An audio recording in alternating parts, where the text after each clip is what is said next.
Hey, Bill and Raz, hello. Hello there. It's nice Good to to see see you. you. Nice to see you, Magdi. Um, just kind of following up on, the dialogue. Um, is it accurate to say the one who is striving or resisting is the mind?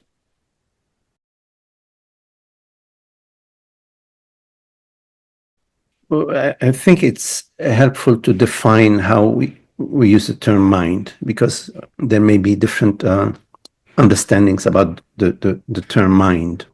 The way I use the term mind is above all to refer to the thinking, thoughts, the stream of thoughts. But I also refer to the term mind to also include perceptions and sensations. So the mind refers to anything that is perceived.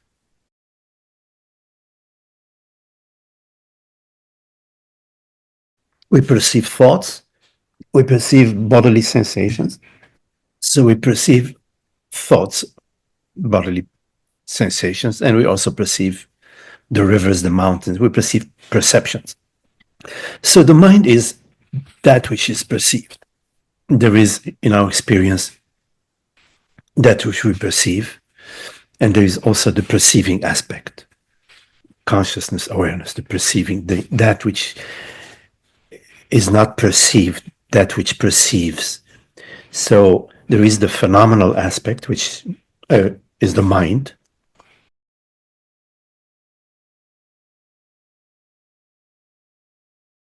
Thoughts, perceptions, sensations. And in our experience, there is a noumenal aspect, the non-phenomenal aspect, which is awareness, consciousness, presence, various ways of speaking about it. So, in terms of what is it that seeks and resists, there is no one who is seeking or resisting. There is a belief that there is someone who is resisting and seeking. But when you look for that someone who is resisting and seeking, you only find resisting thoughts and seeking thoughts and bodily sensations, contractions, which we refer to as fear or anxiety or worries. What you don't find somebody, you don't find someone, you don't find an entity which is seeking or resisting.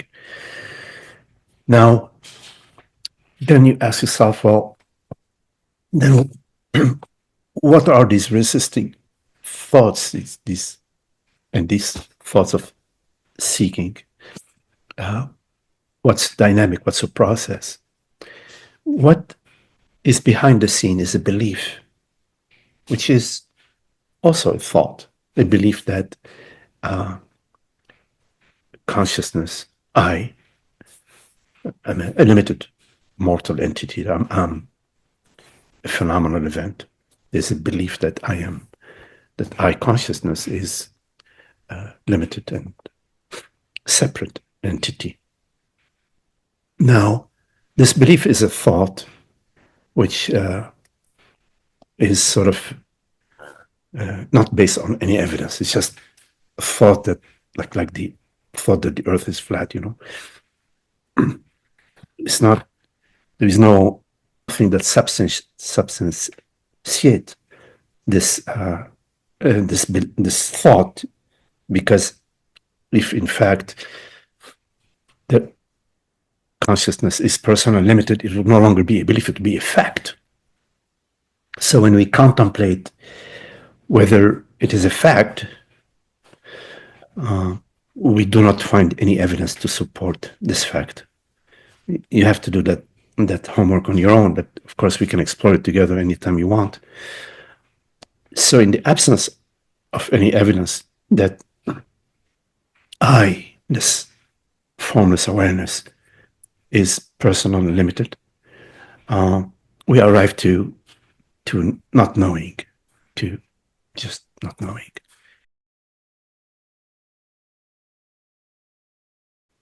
upon the contemplation of the attributes of this consciousness, of this awareness, we can arrive to an understanding about the noumenal aspect, the borderless aspect, the universal aspect of consciousness. But why do these thoughts of resistance and seeking arise?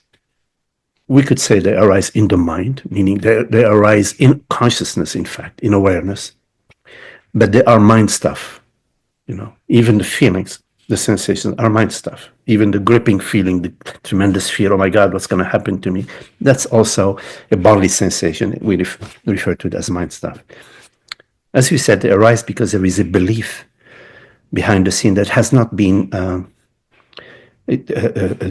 deeply, deep enough contemplated. Because once you contemplate it to its depth, you will arrive to no validation. There is no validity for that belief, and come to a place where it's no longer possible for you to hold on to that belief, because if you've milked it, you've squeezed all the juice out of it, and you haven't found any evidence, and you can no longer hold on to it, and it starts to slip away from your mind and from your body. So I'm not sure if I'm moving away from your question, Raz. Well, it's all useful, Magdi, so there isn't no really moving away. So those, striving that you refer to as useful, I'm thinking so there could be striving that has to do with the body. Yes. And there are useful ones, Sure. A healthier body. shelter, food, all that. And then there are thoughts that just spin and they're useless. They're just expanding on some fear that has arisen.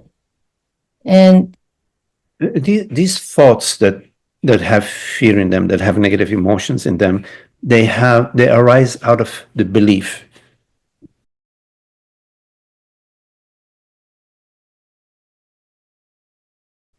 in separation. absolutely. And there are also thoughts that, drifting thoughts that have nothing practical to them, but they don't arise out of ignorance. Yeah, it's maybe just drowsing, sitting under a long chair and thoughts just floating by. There are also thoughts we use these thoughts to fill the emptiness.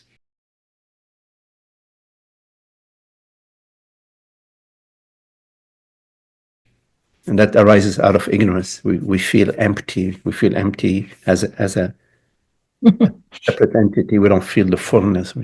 And so we just need to fill this emptiness. These are also thoughts related to ignorance. And of course, there are thoughts, there are creative thoughts. They arise out of consciousness and celebratory thoughts. Continue. I interrupted you. No, I think I got what I wanted. I just wanted to understand whether you were classifying, when we say body, mind, and I'm thinking body, mind, and consciousness, so that there's the mind, and in that definition for me, and I'm curious to know how you see it, is that what gives rise to a mind, it has a physical basis that is the brain.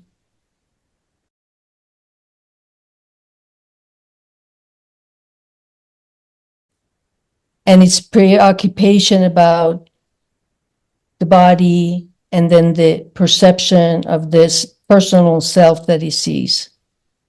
We don't know where thoughts arise from. We just know that they arise in consciousness, in awareness, right?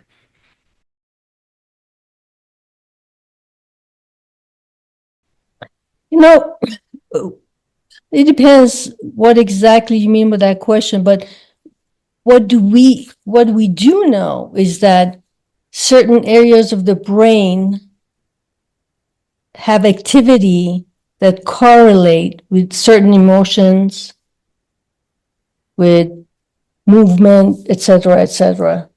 And and the Yes. emotions, emotions have thought and emotion are attached to each other. So in that sense, we could say, well, mind is a coordinated synthesis of activity that comes from different parts of the brain. Yeah, you could define it that way, but I think there is an over focus or over an emphasis you're placing on the biocomputer, in particular on the brain.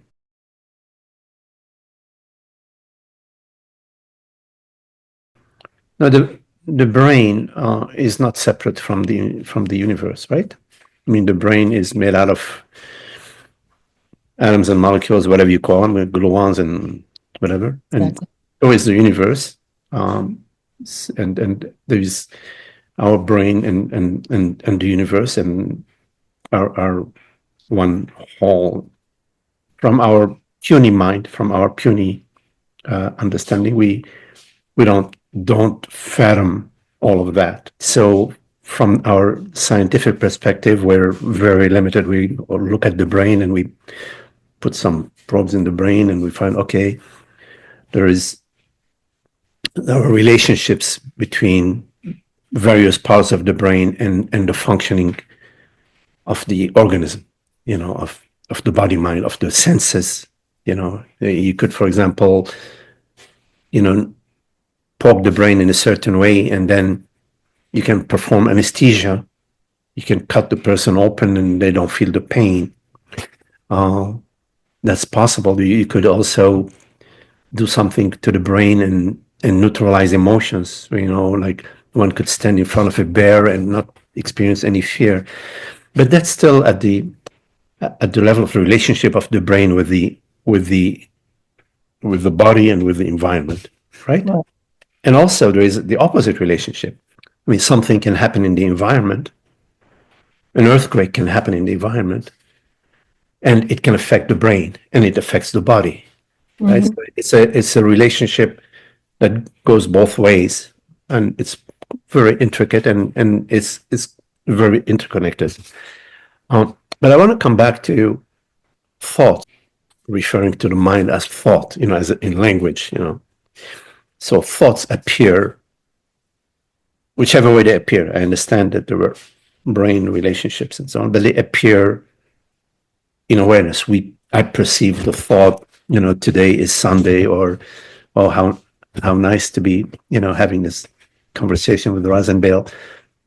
So this thought appears, and there is a knowingness of that thought, and I could share the thought. Say, hey, Tara, I'm just enjoying, chatting with Rosenbale. So the thought in our experience appears in awareness. Would you agree with that? Yes.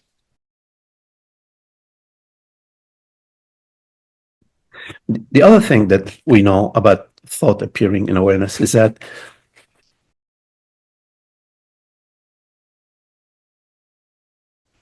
there is no distance between awareness or the knowingness of the thought and the thought. Zero distance. Yeah. Right. Okay. So therefore, if there is zero distance and we really reflect on that, that means that the thought and awareness are not two. In fact, the reality of the thought is awareness.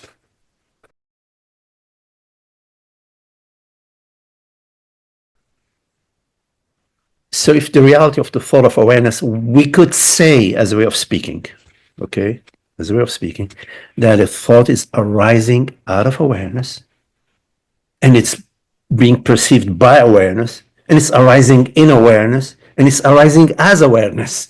You know what I mean? because Yes. because zero distance, that's what it means, right? Yes. Yes, right. So how is it that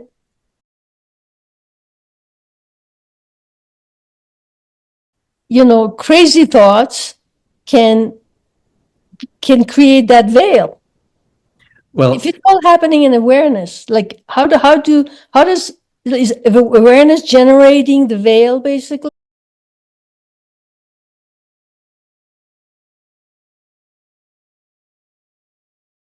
that's right, it's a good question. How does awareness veil itself Yeah. from itself to itself? Yeah. Not itself, because it is always, it is aware that it never changes. How does it veil itself? Well, it veils itself by believing itself. Of course, it's creating that. It's a thought that is, I'm not going to examine that thought. I'm going to just generate this thought, create this thought that I am a limited mortal entity. I'm a body, I'm born, I'm Lebanese, blah, blah, blah, and, fill in the blanks. And that's the veil. So consciousness veils itself out of its own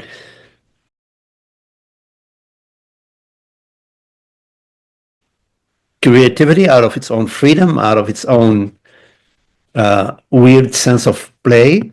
Mhm. And it also unveils itself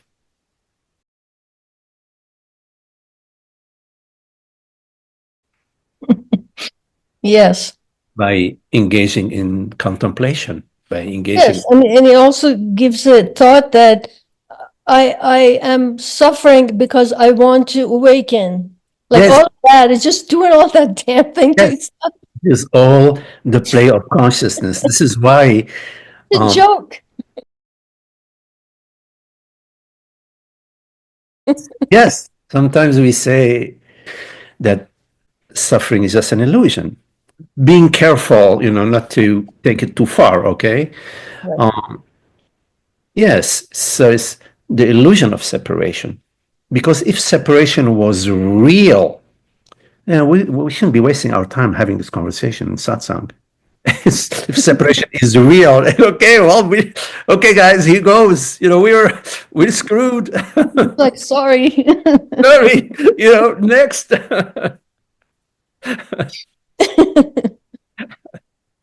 Yeah, so it is, that one reality that is like the ocean and the waves, is Yeah. the waves are made out of the ocean, made out of water. The ocean is water. The currents in the ocean are water.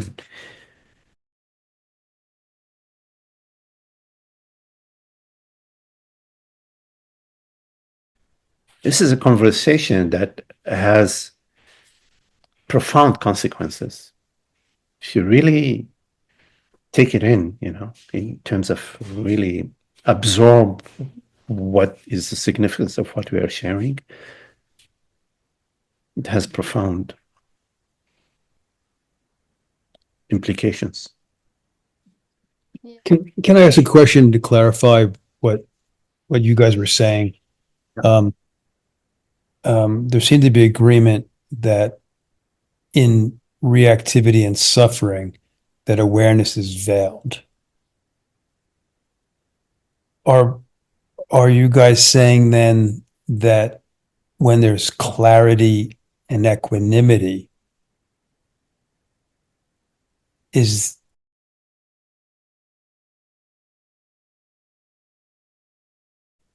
the veil no longer there, or is that just another equivalent and preferable mind state? No. I'm saying no very quickly that it's not a mind state, because mind states are the effect, a consequence of an understanding. In the understanding about truth, there is a dropping. At the moment of understanding, there's a dropping of the mind. There's a dropping of time and space. It's sort of a collapse.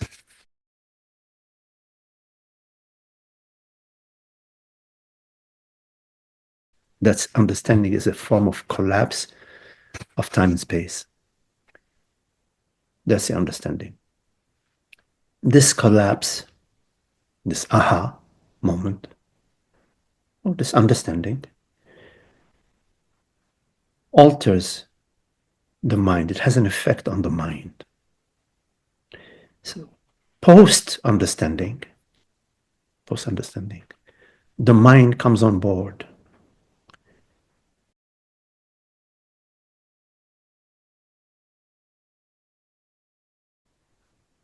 But it was absent during the understanding, because during the understanding was a collapse of the mind, collapse of time and space. The mind exists in time and space. Thoughts exist in time and space. Perceptions exist in time and space.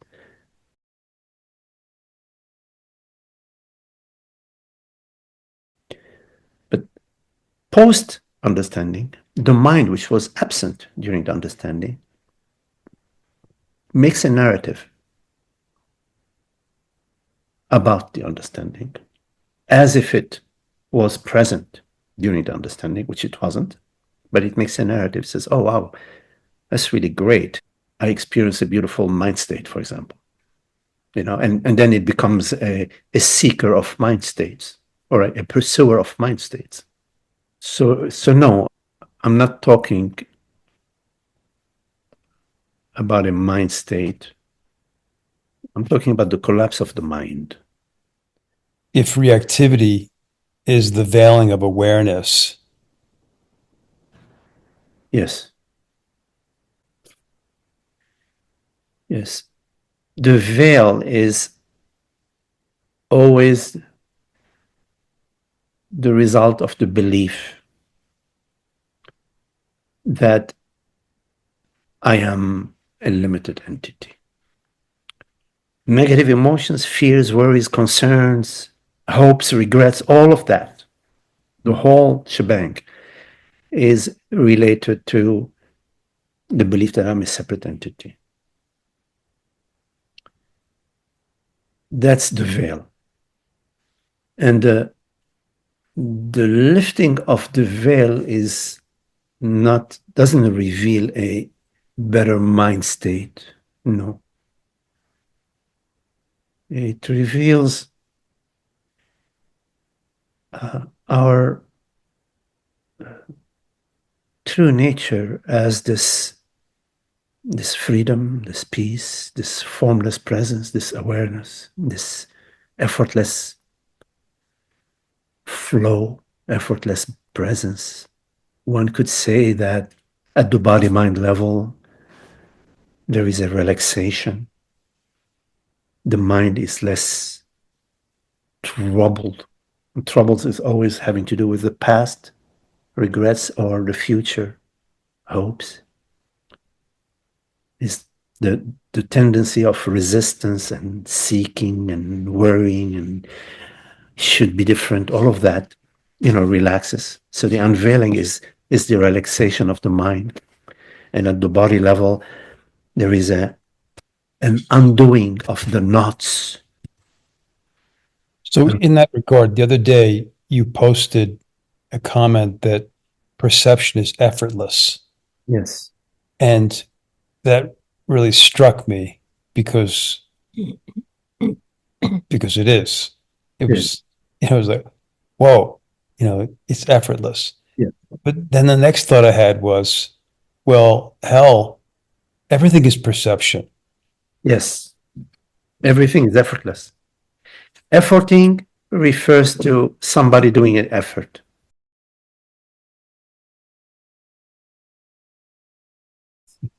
And this somebody who's doing an effort is a fiction of your imagination, something that you believe in. That's something that consciousness chooses to believe in.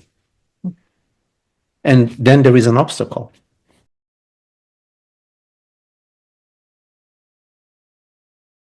We have to overcome an obstacle.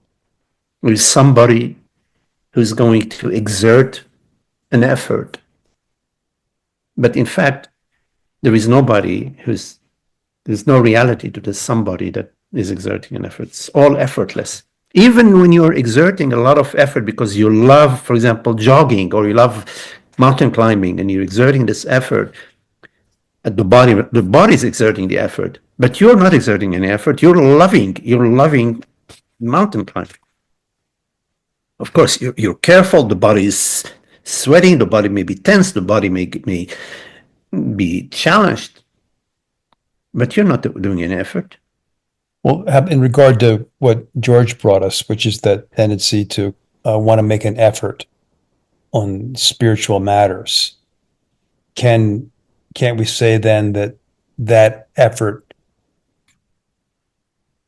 is perceived, and in the perception of it, therefore is effortless?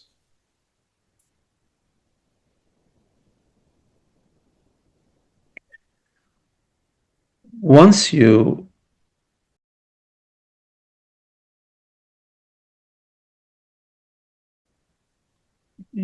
perceive and you understand that this effort is actually really empty, that there is really nobody that's really doing an effort, that's just a joke, then yes, you are immediately taken to effortlessness. All of that collapses.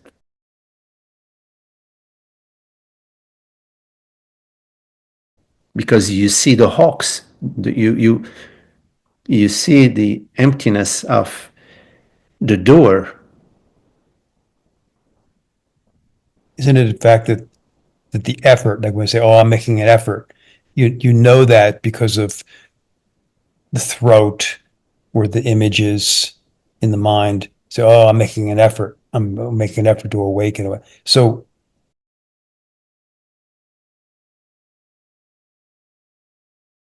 I know that because it's a perception, correct? I perceive myself making an effort. You also experience a certain unhappiness, Yeah, which is perceived. which is perceived.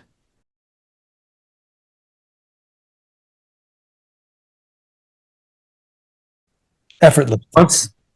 Effortlessly, which is perceived effortlessly. It's perceived effortlessly, but the fact that it's perceived effortlessly doesn't necessarily mean that you understand that it is a hoax. It does not mean that you understand that there is actually no reality to that entity which is supposedly behind the scene.